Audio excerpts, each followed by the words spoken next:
NEP 2020 है, बहुत सारे क्वेश्चंस पिछली बार पूछे गए, अलग अलग एग्जाम्स में एनईपी के क्वेश्चंस पूछे जा रहे हैं। तो एनईपी के कॉन्सेप्ट को समझेंगे, उसके बाद सीसीई है, इंक्लूसिव एजुकेशन है, आरटीई है, एनसीएफ 2005 है। तो ये 4-5 डॉक्यूमेंट्स हैं जो बहुत महत्वपूर्ण है जानना आपके लिए एज अ टीचर भी, और फैक्चुअल क्वेश्चंस भी इनसे आते हैं, कॉन्सेप्चुअल क्वेश्चन भी आते हैं। तो गुड इवनिंग भाई, आ जाओ, पहले ज्वाइन कर लो, कल आपकी छुट्टी रही और आज हम मिलेंगे। डे 4 है ये महामैराथन का। महामैराथन इसलिए कह रहे हैं क्योंकि ये कई दिन से चल रही है, लगभग क्या सारे ही कॉन्सेप्ट्स हमने इन डिटेल डिस्कस किए हैं। स्टार्ट करेंगे आज जितने भी ये डॉक्यूमेंट्स हैं, क्योंकि ये डॉक्यूमेंट इतने बड़े होते हैं तो जो मेन पॉइंट्स हैं उन पे हम चर्चा करेंगे। एक बार ज्वाइन कर लो, शेयर वेयर कर दो आसपास, जितने भी लोग पढ़ाई करने के मूड में रहते हो। लाओ मैडम और निशा जी को हमने साथ में बिठाया ताकि हमें बोरियत महसूस ना हो, दिखते रहें लोग आसपास जो कुछ बातें कर रहे हों, हंस रहे हों, जिन्हें देख के हंसने का मन करे, जो जोकर से भी ज्यादा विचित्र हों। मतलब समझ पा रहे हैं ना? ये ऐसे देखिएगा। एक बार स्टार्ट करते हैं, आ जाइए एक बार फटाफट से। इससे पहले एक और छोटी सी इन्फॉर्मेशन है, इस संडे यानी परसों 11 दिसंबर आपका एक ऑफलाइन सेशन है जो कि फ्री है, इसमें एंट्री फ्री है। और ऐसी बहुत सारी चीजें हमने टीचिंग एग्जाम्स में की हैं जो बाकी लोगों ने भर के फॉलो की हैं, कॉपी कह लीजिए आप, but how does it matter. इसको हम नेगेटिव नहीं मानते, इसको पॉजिटिव मानते हैं कि अगर कोई इंस्पायर होकर कोई अच्छा काम करे तो अच्छी बात है। अभी फ्री ऑफलाइन क्लासेस भी आपको देखने को मिल रहे हैं, लोग कर रहे हैं। मीटअप्स की शुरुआत हमने की, अगर हम कहें तो, जो टीचिंग एग्जाम्स की अगर बात कर रहे हैं, ऐसी बहुत सारी चीजें हमने की हैं। और ये खुशी की भी बात है, इसमें कोई दुख की बात नहीं है। चाहे वो मैराथन सेशंस की शुरुआत रही हो, दुनिया भर की ऐसी चीजें हैं जो हम लोगों ने की हैं और फिर बाद में सभी ने उनको अपनाया है। तो ये अच्छी बात है, हमारी डाइवर्जेंट थिंकिंग लोगों को काम आती है और आप लोगों की थोड़ी बहुत मदद होती है। खैर स्टार्ट करते हैं, समझते हैं क्या कहानी है। ये आपका एड्रेस है near करियरविल tower, near Adarsh Nagar metro station, GTB नगर के बाद मॉडल टाउन, उसके बाद आपका आदर्श नगर ही है if I am not wrong. तो यहाँ आप मिलेंगे परसों 1 बजे से मेरा सेशन आपके साथ होगा, 1 से 4 तक 5 तक जितनी भी देर जाएगा। अगर आपके केवीएस से लगे, किसी का कोई भी डाउट है, आपको लगता है कि मन है बैठ करके डिस्कशन करने का आमने सामने, ये फ्री है सेशन, कहीं पे भी 1 रुपया दे मत दीजिएगा, कोई रजिस्ट्रेशन नहीं कराना है और मजे से पढ़ेंगे। ईवीएस के नोट्स जितने लोग मांग रहे हैं मंडे मिल पाएंगे, हमारे typist ji out of station है और बट मंडे मिल जाएंगे आपको। इंग्लिश मीडियम के नोट्स ईवीएस के ऑलरेडी दिए हुए हैं, हालांकि वो थोड़े से इंप्रूव्ड वर्जन में मिल जाएंगे आपको, लेकिन अभी जिनका वेस्ट बंगाल टेट है 11 को, इतने वो इंग्लिश वाले नोट्स पढ़ लीजिएगा। और मैथ्स पेडागोजी भी इन बिटवीन है अभी, तो WB टेट वालों के लिए तो नहीं, बट सीटेट के एग्जाम से पहले वो मिल जाएगी। चलिए फिर कहानी शुरू करें। आप लोग ज्वाइन कर चुके हैं अगर, बहुत बढ़िया, लाइक शेयर सब्सक्राइब आप करते रहिएगा जैसे जैसे आप आए। टेलीग्राम चैनल पर पीडीएफ्स, ये जो नोट्स हैं, जैसे सीडीपी के नोट्स हैं, हिंदी पेडागोजी के नोट्स हैं, इंग्लिश पेडागोजी के नोट्स हैं, टेलीग्राम चैनल का लिंक आपको इधर डिस्क्रिप्शन बॉक्स में और कमेंट सेक्शन में भी दिया है, वहां से डाउनलोड कर लीजिएगा। नोट्स एकदम फ्री नोट्स हैं, इनको पढ़िए। जो आपके ये चाइल्ड डेवलपमेंट वाले नोट्स हैं वो हैं कुछ 47 पेज के आसपास, हिंदी और इंग्लिश के 26 पेज 30 पेज ऐसे नोट्स हैं, तो उनको आप पढ़िए। आज हम सबसे पहले नेशनल एजुकेशन पॉलिसी, क्योंकि ये नया डॉक्यूमेंट है तो इसको बार बार रिवाइज करना बहुत जरूरी है, और इसको पढ़ने से पहले एक बार ये ब्लूम चचा को देखना जरूरी है ना, बी फॉर ब्लूम। तो ब्लूम कह रहे हैं कि 3 चीजें इन्होंने महत्वपूर्ण बताई थी जो यहाँ पर भी महत्वपूर्ण ही रहेंगी। कोई बात नहीं, ज्वाइन कर लीजिए आराम से, तभी शुरू करेंगे, ठीक है जी, कोई बात नहीं। लिखने वाली एस्पिरेंट हो जाएगा आपका, घबराओ नहीं, आपने घबराना नहीं है, ठीक है, कोई दिक्कत परेशानी। बहुत बढ़िया, आपकी नई लर्नर हूं, प्रियंका कह रही हैं। चलिए कहानी शुरू करें। अगर हम कहें तो ये ब्लूम टैक्सोनॉमी है, कैप से आपको याद रखना है, और नेशनल एजुकेशन पॉलिसी साफ साफ कह रही है कि जो आप 360 डिग्री असेसमेंट की बात कर रहे हो, 360 डिग्री होलिस्टिक यानी सर्वांगीण आकलन की बात कर रहे हो, उसमें जो आपका आकलन है, जो लर्निंग है, उसमें सीएपी कैप मॉडल फॉलो होना चाहिए। इसका क्या मतलब है, आप बच्चे के संज्ञान, हेड, जिसकी बात पेस्टोलॉजी और महात्मा गांधी भी कर रहे थे, यानी बच्चे के संज्ञान, उसकी थिंकिंग स्किल्स, जो भी उसकी ब्रेन पावर्स हैं, attention, memory, perception, decision making, thinking, reasoning, जितनी भी चीजें जो दिमाग से होती हैं, बच्चे को ऐसे पढ़ाई कि उसके दिमाग में भी चीजें सेट हों, दिमाग से भी चीजें वो यूज कर पाए, सोच पाए, समझ पाए। उसके हार्ट यानी emotions, affective domain, A for affective domain, cap लगाने वाली, C for cognitive, A for affective यानी उसके इमोशन से। ऐसे उदाहरण दीजिए जो उसके जीवन से जुड़े हुए हों, जो ऐसी एक्टिविटीज कराइए जो उसके दिल पे लगे बात, ठीक, मतलब इमोशनली आप उसको कनेक्ट कर पाए। फिर थर्ड चीज है साइकोमोटर, सीएपी कैप यानी गत्यात्मक, ऐसी एक्टिविटीज जिनमें वो फिजिकली इन्वॉल्व हो। तो इन तीनों ही एस्पेक्ट्स को शामिल करने की बात एनईपी नेशनल एजुकेशन पॉलिसी 2020 करती है, ये बात हम ध्यान रखेंगे। तो गत्यात्मक पक्ष यानी फिजिकल स्किल्स, अफेक्टिव यानी एटीट्यूड या सेल्फ, कॉग्निटिव यानी मेंटल स्किल्स। अगर पूछा जाए बिहेवियर का डूइंग पक्ष किससे संबंधित है तो आपको पता है साइकोमोटर, और अगर हम पूछें फीलिंग पक्ष किससे संबंधित है आपको पता है अफेक्टिव, और कॉग्निटिव जो है वो आपका थिंकिंग पक्ष से जुड़ा हुआ है। तो इन तीनों से 3 इस तरह के क्वेश्चंस भी बनते हैं। बाकी हम इसके रिगार्ड में जो 6 लेवल्स हैं कॉग्निटिव एस्पेक्ट में वो लास्ट क्लास में डिस्कस कर चुके हैं, लेकिन ये एनईपी में भी एक महत्वपूर्ण चीज बन जाता है, तो इसको डिस्कस करना जरूरी है। ठीक है, कोई दिक्कत परेशानी? माही कह रही है मार्च में बैच ली थी पेडागोजी स्पेशल में, डिस्काउंट मिलेगा? बिल्कुल मिलेगा। अगर आप करियर व्हील पे कोई भी बैच ले रहे हैं और आप करियर व्हील के पुराने स्टूडेंट रह चुके हैं तो आपको नए बैचेस में डिस्काउंट फॉर श्योर मिलेगा। इससे मुझे याद आया केवीएस का एक बैच आया हुआ है, और जिनको सिर्फ पेडागोजी पढ़नी है, पेडागोजी स्पेशल एक बैच आया हुआ है केवीएस के लिए, सिर्फ पेडागोजी का बैच है, बिल्कुल फ्लैट डिस्काउंट पे 800 है, और वो चलेगा 60 मार्क्स 40 मार्क्स जो भी केवीएस में पेडागोजी पूछी जा रही है वो सारी हम वहां करेंगे। और जो कंप्लीट बैच है जिसमें बाकी के 10 टीचर्स हैं वो ये आपके सामने हैं। तो एडमिशन अभी ओपन है, आप देख करके डेमो लेक्चर्स, और अभी डेमो लेक्चर्स आपको यहाँ यूट्यूब पे भी एक क्लास मिल जाएगी। आप पूरे जहां पर भी आप देखना चाहते हैं आसपास जितने भी टीचर्स हैं सबको देख लीजिए, आपको पता लगेगा जब आप डेमो भी लेंगे या वैसे भी अगर किसी से आसपास फीडबैक लेंगे, किसी ने पढ़ा होगा कि टीचर्स जो हैं वो बेस्ट टीचर्स हैं जो भी अभी ऑफलाइन ऑनलाइन सब जगह सालों से पढ़ा रहे हैं। तो नेशनल एजुकेशन पॉलिसी की जब हम बात कर रहे हैं, नेशनल एजुकेशन पॉलिसी, डॉक्टर के कस्तूरीरंगन की अध्यक्षता में एक रिपोर्ट आई 31 मई 2019 को। तो इसके जो चेयरपर्सन हैं वो कौन है? डॉक्टर के कस्तूरीरंगन। कमेटी ने इसको बनाया। एमएचआरडी का नाम बदल करके, जो ministry of human resource and development थी, मानव संसाधन विकास मंत्रालय जो था, उसको शिक्षा मंत्रालय रीनेम कर दिया गया, यानी एजुकेशन मिनिस्ट्री इसका नाम हो गया। ठीक, ये बेसिक बातें हैं। पहले शिक्षा मंत्रालय होता था, फिर एमएचआरडी किया था, अब फिर से एजुकेशन मिनिस्ट्री कर दिया है। इसमें एक नया फॉर्मेट जो है वो इंट्रोड्यूस हुआ, 5+3+3+4। पहले क्या होता था 10+2+3, यानी 10वीं 10 साल, फिर 2 साल आपका 11वीं 12वीं सीनियर सेकेंडरी, और सेकेंडरी 10वीं था, और आपका ग्रेजुएशन जो है वो 3 साल। ये था पैटर्न। अभी क्या क्या है 5+3+3+4, या 10+2 स्कूल एजुकेशन अगर थी तो अभी उसको 5+3+3+4, 534 एक ट्रिक है इसकी जिससे आपको ये याद रहेगा। बस 534 में करना क्या है, 3 का स्क्वायर कर देना है, यानी 3 जो है वो 2 बार है ना। पहले 5 साल शुरुआत के फाउंडेशनल पीरियड है आपका, बिल्कुल जहां पे बुनियाद बनाई जाएगी, फिर आपका 3 साल प्रेपरेटरी, फिर आपका मीडियम, और इसका कुछ तो इन्होंने नाम रखा हुआ है, और फिर उसके बाद आपका 3 साल आपके, और 4 है आपका सेकेंडरी। तो ये है कुछ 5+3+3+4 का मॉडल जो एनईपी ने इंट्रोड्यूस किया है। 534 से याद रखना है, स्क्वायर लगा देना है, यानी 2 बार 3 है। यहाँ पे ये मिडल ही बोला है इसको, चलिए ठीक है। तो अगर हम बात करें तो ये है 5 साल की जो एजुकेशन है 3 से 8 वर्ष तक। पहले क्या होता था, छठी से, मतलब छठी बोल रही हूँ, 6 साल से, 6 ईयर से फर्स्ट क्लास में बच्चा एडमिशन लेगा, और तब से हम काउंट करते थे।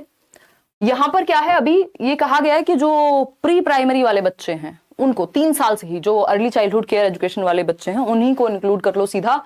तो शुरुआत के 5 साल यानी 3 साल से 8 साल की उम्र जो है फाउंडेशनल पीरियड, मूलभूत चरण, यहाँ बेसिक लिटरेसी सिखाई जाएगी, खेलने कूदने में रहेंगे बेसिकली। फिर 3 साल हैं आपके 8 से 11 वर्ष का बच्चा प्रेपरेटरी स्टेज में है, वो बेसिक अब जाकर के वो न्यूमरेसी स्किल्स सीखेगा, वहां खेलेगा कूदेगा।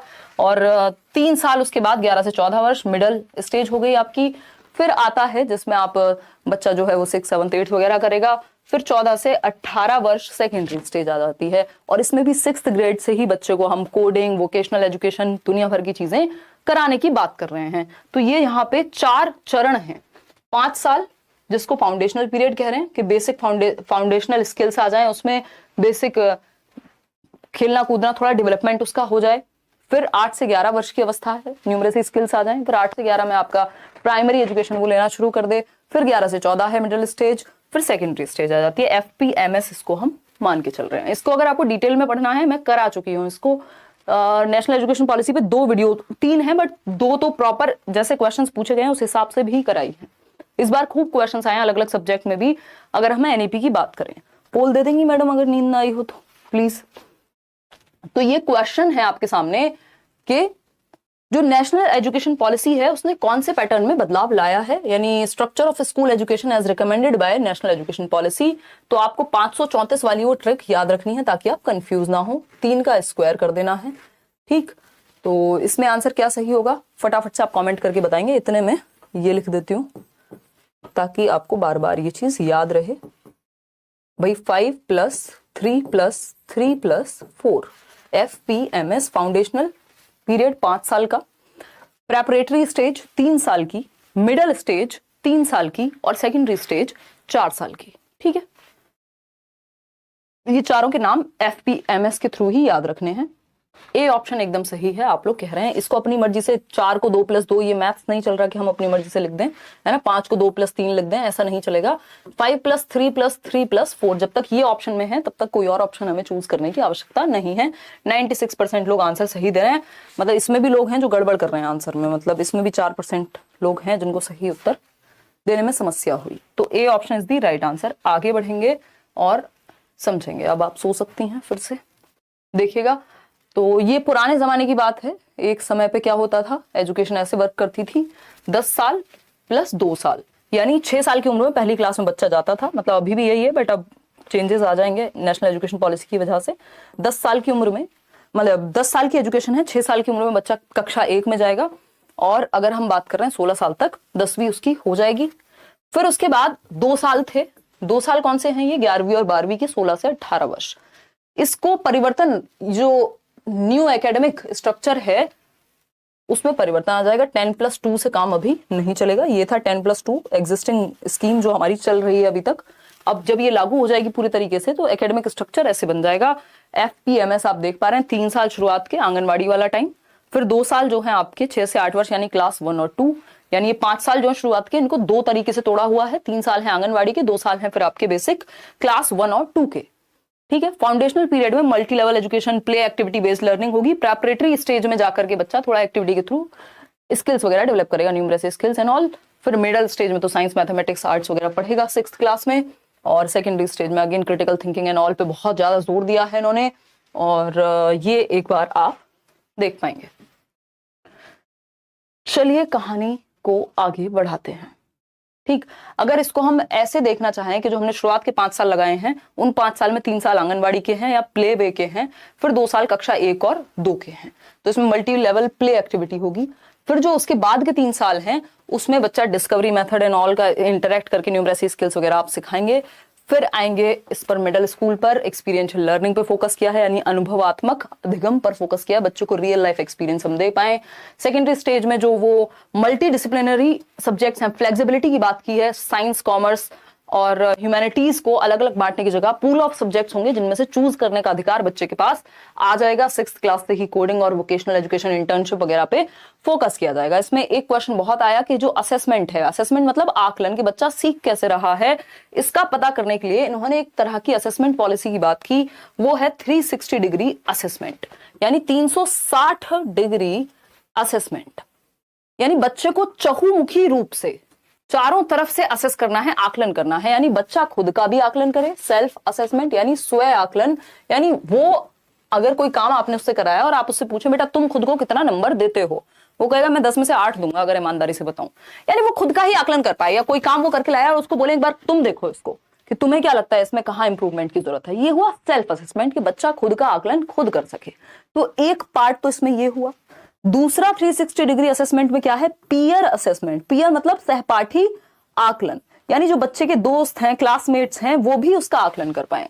आप कहें एक दूसरे को अच्छा बेटा अपनी नोटबुक, ए बच्चा अपनी नोटबुक बी बच्चे को दे और बी बच्चा ए बच्चे की नोटबुक चेक करे। अब क्या होगा, एक दूसरे का आकलन करेंगे तो उनकी जो असेस करने की क्षमता है वो भी बेहतर होगी, फीडबैक दे पाएंगे। और तीसरा पार्ट है इसमें टीचर असेसमेंट, यानी शिक्षक आकलन। तो शिक्षक क्या है इसमें, वो आकलन करेंगे कि आप कहां सुधार की आवश्यकता है, क्या फीडबैक दिया जा सकता है। तो 360 डिग्री का मतलब है होलिस्टिक, यानी सर्वांगीण रूप में आकलन। ऐसा नहीं है पेन पेपर टेस्ट लिया और बस नंबर दे दिए बात खत्म। इसमें बच्चे ग्रुप में एक्टिविटी कर रहे हैं, एक दूसरे का आकलन कर रहे हैं, बच्चा स्वयं का आकलन कर रहा है, टीचर भी उसमें इन्वॉल्व है। तो बच्चे और टीचर दोनों का रोल होना चाहिए, तब जाकर के शिक्षा कंप्लीट हो पाएगी, चाहे वो एजुकेशन हो, टीचिंग लर्निंग प्रोसेस हो या आकलन की प्रोसेस हो। ठीक है, कि हम टेस्ट भी अगर कर रहे हैं तो उसमें भी टीचर का भी रोल है, बच्चे का भी रोल है, पीयर असेसमेंट का भी रोल है। हर किसी को एक तरह से ग्रेड की तरह हम काउंट करेंगे। इन्होंने असेसमेंट में रिफॉर्म लाने के लिए एक चीज की, उसका नाम है परख नाम का एक पूरा प्रोसेस डेवलप किया। परख में PARAKH अपने आप में हर किसी का एक मीनिंग है। P for performance, A for assessment, R for review, A for analysis, K for knowledge, for holistic development. तो ये हमें ध्यान रखना है। ये जो परख बॉडी बनाई गई एक तरह से असेसमेंट रिफॉर्म्स में, और इसमें बात हुई कि बच्चों को 21वीं शताब्दी के जो कौशल हैं, 21st सेंचुरी स्किल्स जैसे क्रिटिकल थिंकिंग है, डिजिटल लिटरेसी है, ये सब जरूरी चीजें हैं आज की डेट में, क्योंकि इंफॉर्मेशन का युग है। आप ऐसा नहीं किसी ने कुछ भी बताया और मान लिया, आपको उसकी समालोचनात्मक चिंतन उसका करना पड़ेगा, डिजिटली लिटरेट होना पड़ेगा, कोऑपरेशन एंड ऑल, ये सारी चीजें 21वीं सदी के कौशलों में आती हैं। अभी पढ़ेंगे कि 21वीं सदी के कौशल होते क्या हैं। ठीक है, अगर हम बात करें परख की, तो आपको पता है इसमें कितने लेटर्स हैं? 6। ठीक, तो इस परख में P फॉर क्या है? परफॉर्मेंस कैसी है बच्चे की, इसका आकलन, परफॉर्मेंस असेसमेंट, फिर रिव्यू करेंगे, उस चीज पर प्रकाश डालेंगे, फिर एनालिसिस करेंगे, उस चीज का आकलन करेंगे, फेल हुए तो क्यों हुए, कहीं प्रॉब्लम है तो क्या है, फिर नॉलेज को टेस्ट करेंगे, किस चीज के लिए? For holistic development, H for holistic development. तो एक बार खुद से आंख बंद करके ये बोल करके देखिए, PARAKH। ठीक, एक बार इसको ऐसे लिख लेते हैं यहां, क्योंकि पेपर में दिमाग में चीजें टिकनी चाहिए। इस बार एग्जाम वैसे भी कॉन्सेप्चुअल है, PA मतलब ज्यादा कॉन्सेप्चुअल है पहले से, परख। ठीक है, तो P for performance, A for क्या होगा बताओ फटाफट से? Assessment, R for review, A for analysis, K for knowledge, for holistic development. ये हुआ परख का फुल फॉर्म, पता होना चाहिए। चाहे आप D2+ में बैठने जाएं, KVS में बैठने जाएं, किसी भी एग्जाम को आप देने जा रहे हैं, ये चीजें पढ़ के ही जानी है। पेडागोजिकल ऐसे कॉन्सेप्ट्स हैं, चाहे वो NEP हो, RTE हो, इंक्लूसिव एजुकेशन हो, CCE हो, NCF हो, ये सब पढ़ने हैं। अगेन ये बात मैं आपको शुरुआत में ही बता चुकी हूं कि होलिस्टिक प्रोग्रेस कार्ड की बात की है। होलिस्टिक प्रोग्रेस कार्ड क्या है? यानी बच्चे का जो रिजल्ट बने, जो कार्ड बने, वो रिजल्ट होलिस्टिक प्रोग्रेस कार्ड कहलाएगा। यानी 360 डिग्री असेसमेंट उसमें हुआ है, यानी सर्वांगीण रूप से बढ़ते क्रम में प्रगतिशील एक कार्ड बनेगा, जिसमें CAP कैप यानी कॉग्निटिव, अफेक्टिव और साइकोमोटर डोमेन का ध्यान रखा जाएगा। बच्चे के संज्ञान, उसके इमोशंस, उसके साइकोमोटर एबिलिटीज, यानी वो स्पोर्ट्स में अच्छा है कि नहीं, साइकोमोटर में आ गया, वो इमोशनली किन चीजों में, क्रिएटिविटी से लेकर के और किन चीजों में, कोऑपरेशन, लीडरशिप स्किल किन चीजों में अच्छा है, कॉग्निटिव स्किल्स की बात करें कि इन सब्जेक्ट्स में अच्छा है। तो लगभग हर एक एस्पेक्ट में हम उसको ग्रेड कर रहे हैं या फिर उसके लर्निंग पे फोकस कर रहे हैं। तो संज्ञानात्मक, सांवेगिक और गत्यात्मक पक्ष, cognitive, affective and psychomotor domains को ध्यान में रख के एक होलिस्टिक प्रोग्रेस कार्ड बनेगा। इसमें सारी चीजें इन्वॉल्व होंगी, तब जाकर के हम 360 डिग्री असेसमेंट को अचीव कर पाएंगे। बात सही है या नहीं है? बिल्कुल सही है। आगे बढ़ेंगे नेक्स्ट पॉइंट पर। क्या कहता है ये? 21st century skills. तो मेजर जो 12 स्किल्स हैं जिनको हम काउंट करते हैं CBSE दृष्टि से, और वैसे तो सैकड़ों स्किल्स आपको मिल जाएंगी अगर आप जाएंगे देखने।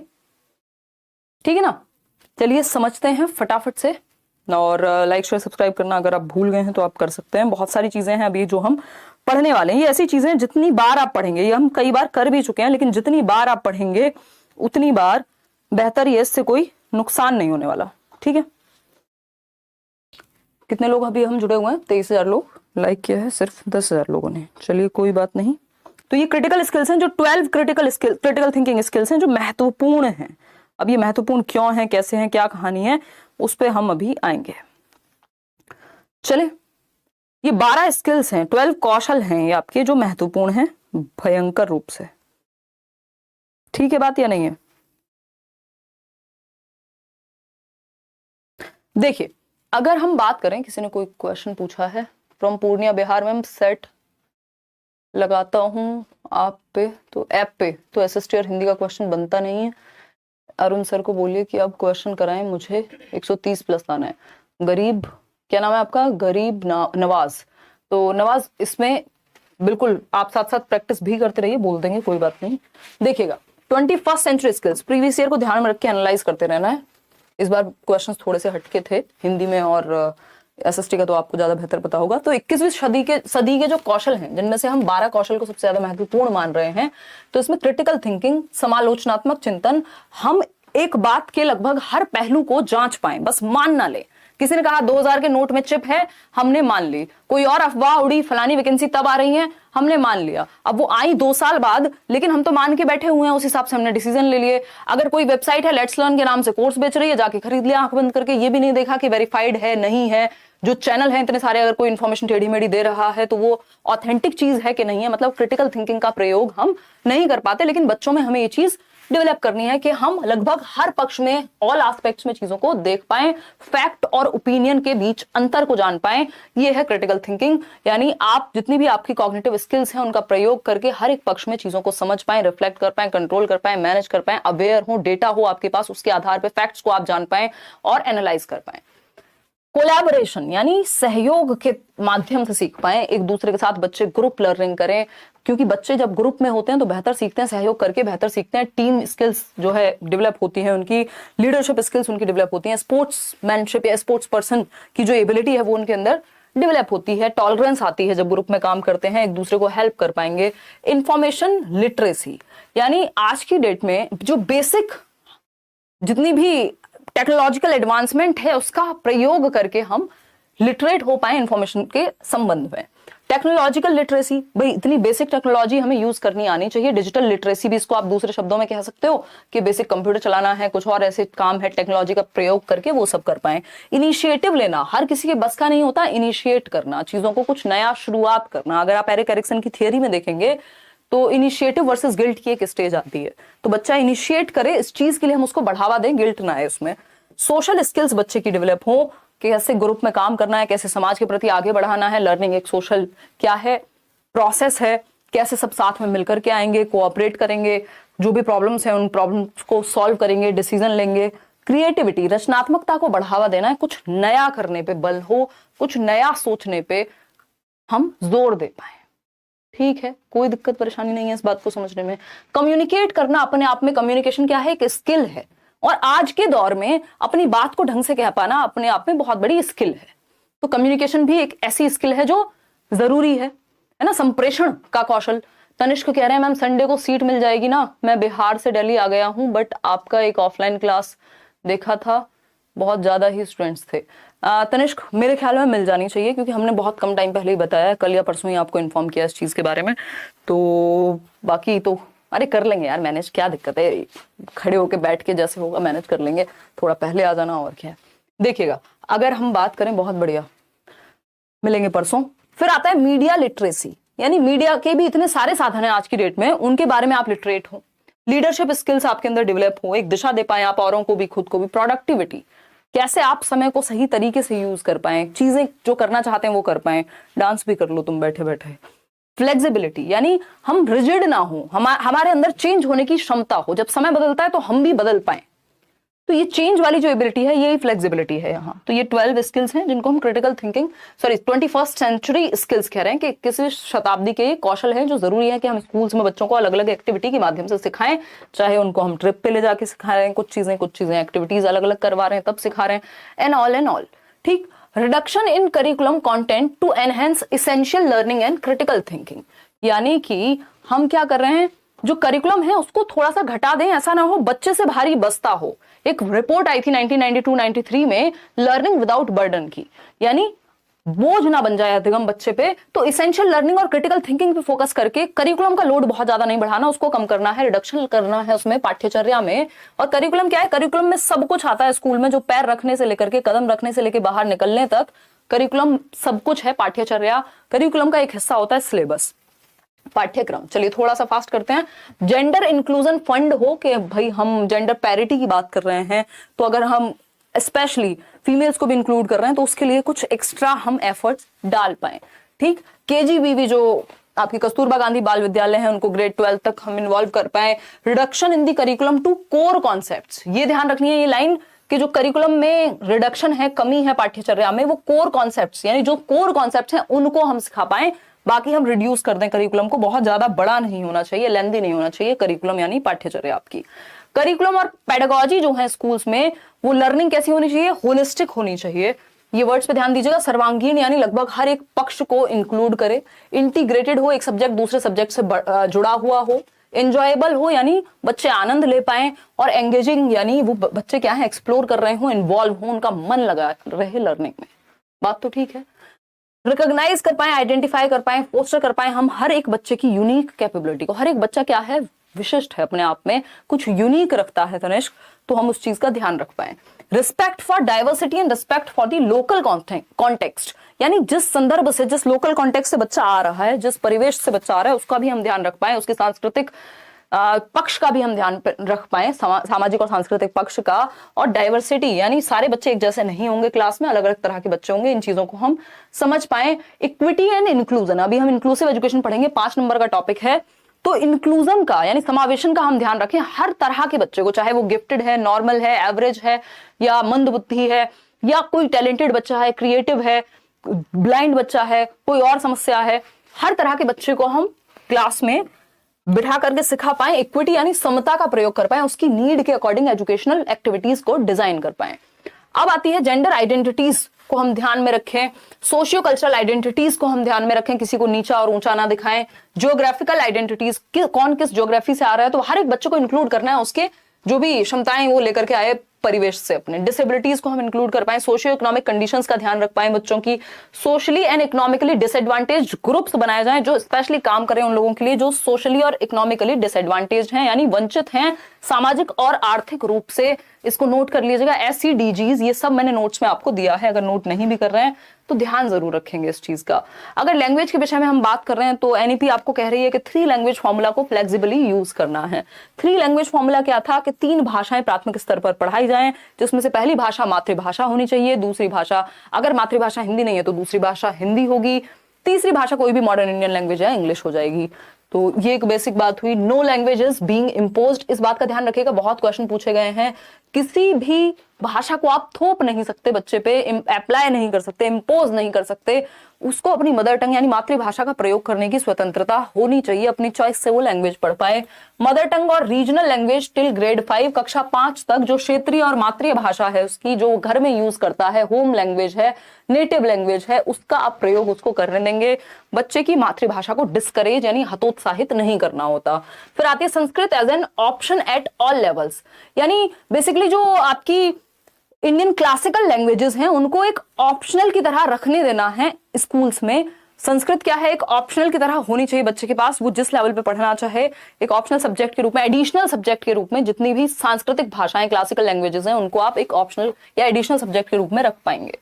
तो 3 लैंग्वेज फॉर्मूला को यूज करना है। मल्टीलिंगुअल कंट्री है तो फ्लेक्सिबिलिटी होनी चाहिए कि बहुभाषिता का प्रयोग कर पाए, यानी जो NCF कहता था उसी बात को बढ़ावा दिया है कि मल्टीपल भाषाएं देश भर में चलती हैं। हम कहते हैं कि कोस कोस पे पानी बदले 3 कोस पे वाणी। तो जो भाषाओं का जो चेंज है या बहुत ज्यादा डाइवर्सिटी है, विभिन्नता है लैंग्वेज को लेकर के इंडिया में,